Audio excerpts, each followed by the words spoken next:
Hello friends, I'm Tiina from TiinasDiary. You have joined me on a 4-part workshop for Strathmore all about gouache landscapes inspired by our seasons. Today with the 3rd lesson we are painting an autumn landscape with striking sunlight. This whole painting is all about the warmest orange tones and I really hope you like this video and you learn something new about gouache.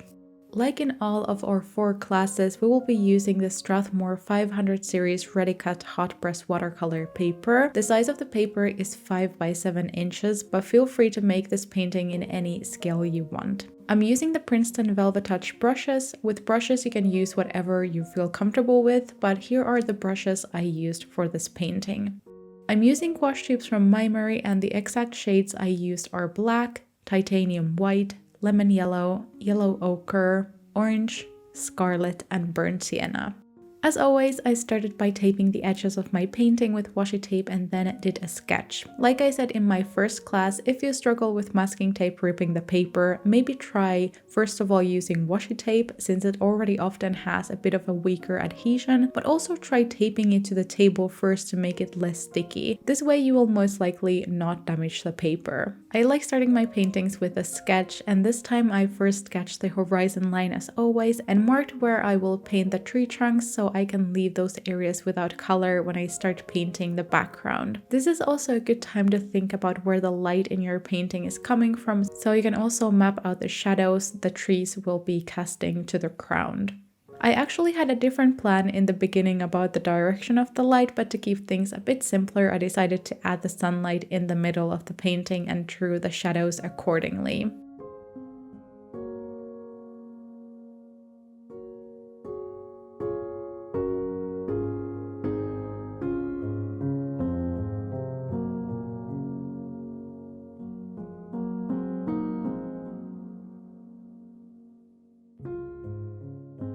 After the sketch, I did an underpainting with very watered down yellow ochre and scarlet and coated the whole painting area with it. Again, the underpainting helps with choosing the correct colors for your painting and creating a more cohesive color palette. It's not necessary by any means, but maybe you should try it out if you have never done it before.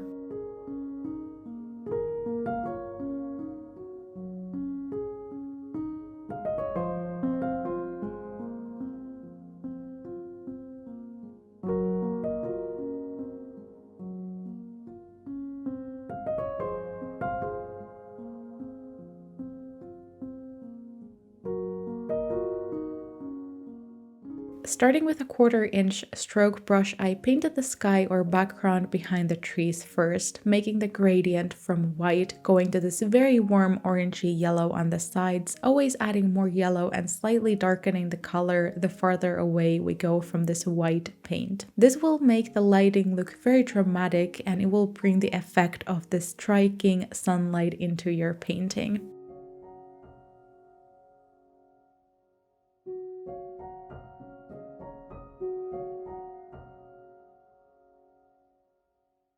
We don't even have that much space to work with here since I have sketched the tree trunks and left them without color for now. So you can see that we don't really have that much space anyway, but I'm pretty much just adding that darker orangey color in between those trees in the back.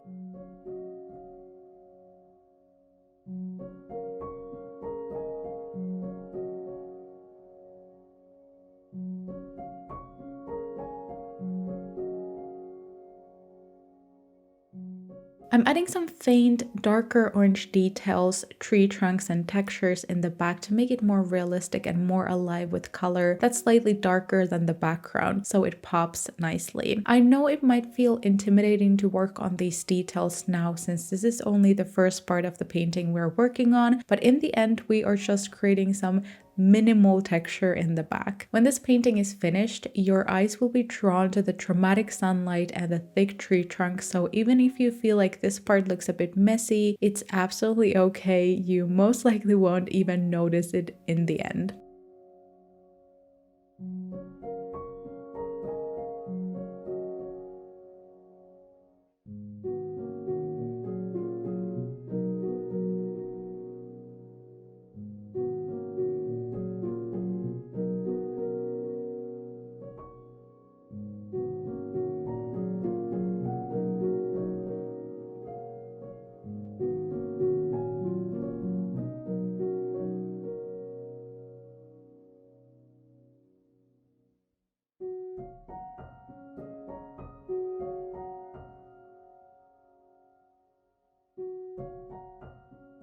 After I was happy with the initial background, I started working on the ground, creating a similar effect as previously. So now I'm adding lots of white paint to the area on the ground closest to the white spot or sun in the background, and then blending it to orange and yellow tones around it, leaving the tree shadows untouched for now. The reason I'm leaving the tree trunks and shadows uncolored now is because painting darker colors on top of lighter colors can sometimes reactivate the lighter paint underneath, which could result in messy layers and some time wasted. When painting the ground, I made the edges farther from the white spot much darker than in the sky, and I continued to darken them more later as well. So just making sure that we already have some nice contrasting colors here in the ground as well. I think this was definitely one of those paintings that was built across many layers, and I constantly went back to the ground and tree trunks, darkening spots and adding little details to make it more textured. When working with this dramatic white sunlight, it's good to balance it out with very dark shadows as well. After coloring in the ground, I also filled in the shadows of the trees with a darker brown color mixed with scarlet, burnt sienna, black, and yellow ochre. First, I colored in those uncovered spots in the ground with it. Sometimes the painting process can feel very overwhelming when you still have lots of spots uncolored, and it can actually make you feel very unmotivated. There's multiple ways to approach a painting. Some people work on one specific spot and basically build it from the first layers to the sharpest details immediately and move on to the next part. And some people add all base colors first and then start slowly adding in details everywhere. I seem to mix these two approaches a lot depending on what I'm painting. I've been painting so many years already that I know what I like, and that usually also affects the way that I start with painting different subjects. After coloring in the shadow spots, I started adding more texture to the ground in between the darker spots, also blending the darker and lighter colors together slightly so we don't have these super sharp edges for the different colors. As you can see, by doing this, you're not adding any sharp details, but you're creating some dimension and texture instead of leaving the surface very flat and unnatural.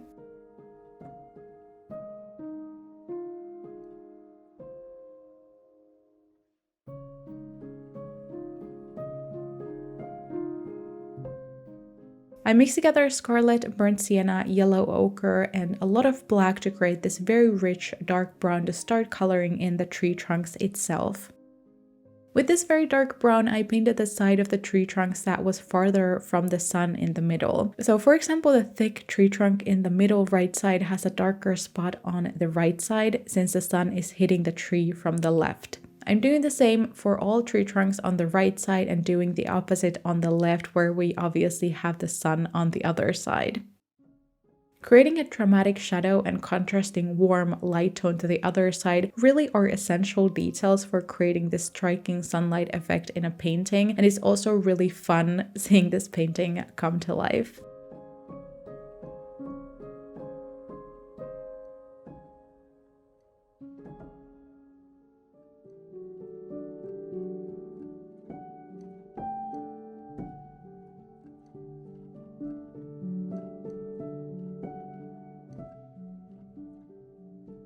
With the two biggest tree trunks in the middle, it's very important to make a gradient from that very dark shadow to a warmer orange-yellow to finally the white color that's continuing from the middle of the background, creating that halo effect from the sun. It will really change the look of this painting. I have to say I struggled with blending the colors together with the tree trunks, and I only finished the transition between the tones near the end.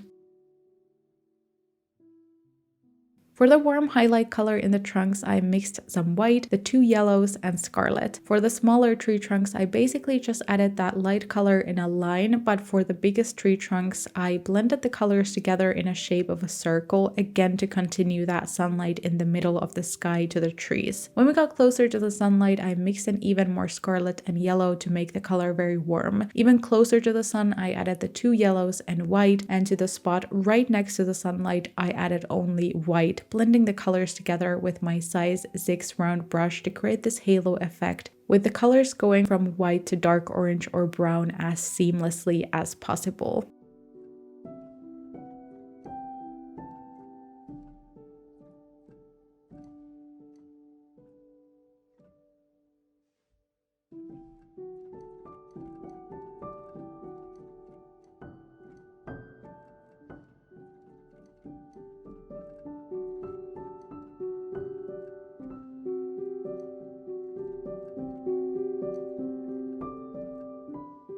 Again, I think my blending skills were a bit rusty with this, but my issue was adding the white with a bit too much water mixed in, also to a spot that wasn't completely dry yet. I often get questions about letting layers dry, and I think it's very important to let the previous layers dry before adding more color on top, especially when adding details. Otherwise, the result might be a bit more blurry and messy.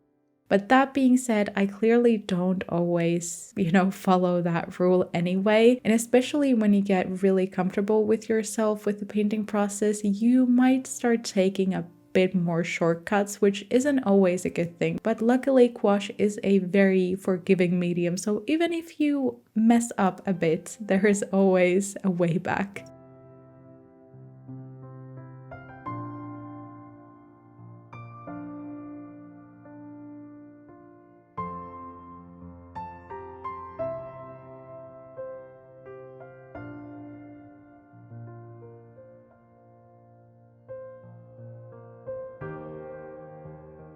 I added some even darker shadows to the trees and also added some faint lines to act as patterns on top of the tree trunks and colored in the rest of the trunks in the back with the same technique as explained previously.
With white paint and the size 2 long round brush, I added a thin line on the highlighted side of the tree trunks to accentuate the dramatic sunlight.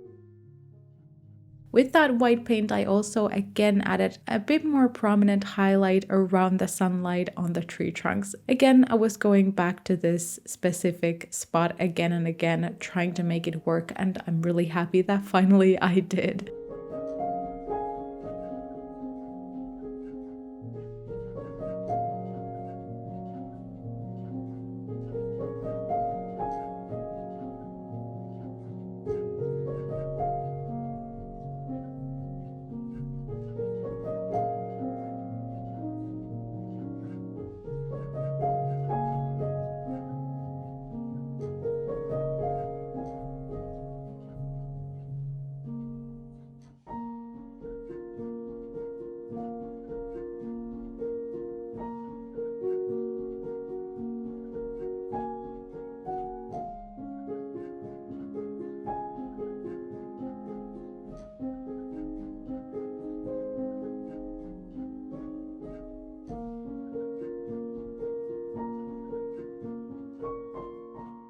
After mostly finishing all of the tree trunks, I also went in and darkened the shadows on the ground. Again, it's tricky to get the values correct from the start sometimes because only once you paint everything else around it, you truly see whether the contrast is enough or not. And here it clearly wasn't, so I went in with another layer of even darker brown, and I think that this immediately saved this painting that desperately needed some darker shadows.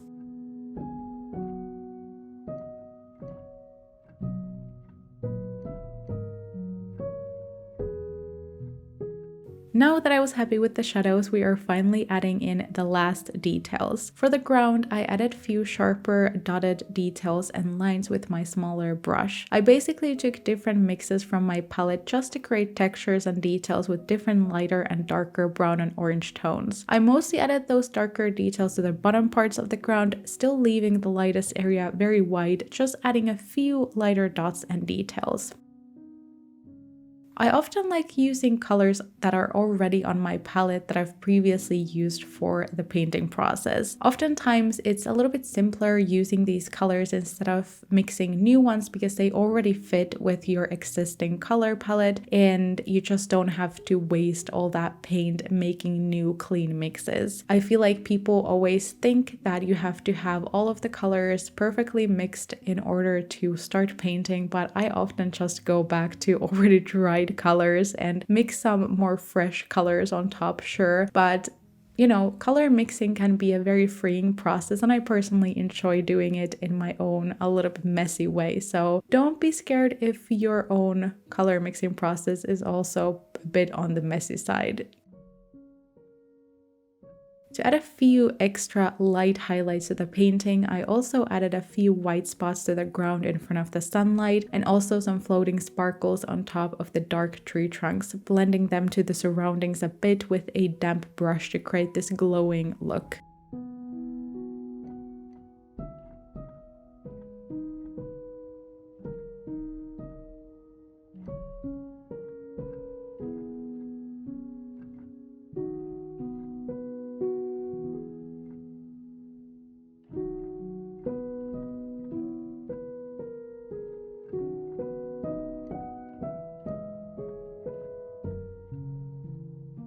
Since this painting doesn't have any foliage or greenery, I wanted to add a few falling autumn leaves, so with an orange color mix and my tiny brush, I added some spots throughout the painting, especially on top of the background and trees, creating this more interesting look with lots of depth.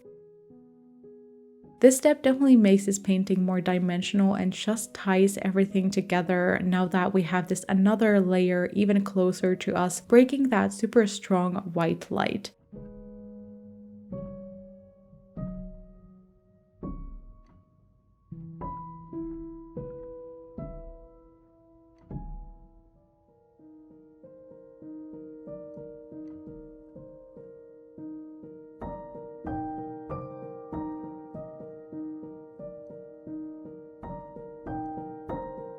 I still went in and added a little highlight on top of these fallen leaves on the side that was closer to the sun to keep that highlighted look going. But with that, we are getting to the end of this painting process and autumn landscape lesson. I really hope you enjoyed this workshop, and like I always say, most importantly, I hope you had fun recreating this painting. Make sure to join me again next week for the last lesson where we will be painting a snowy winter landscape. If you want to see more of my art in the meantime, you can find me on most social media platforms with the same name, TiinasDiary. Thank you so much for joining me today, and I hope to see you again next week. Bye bye.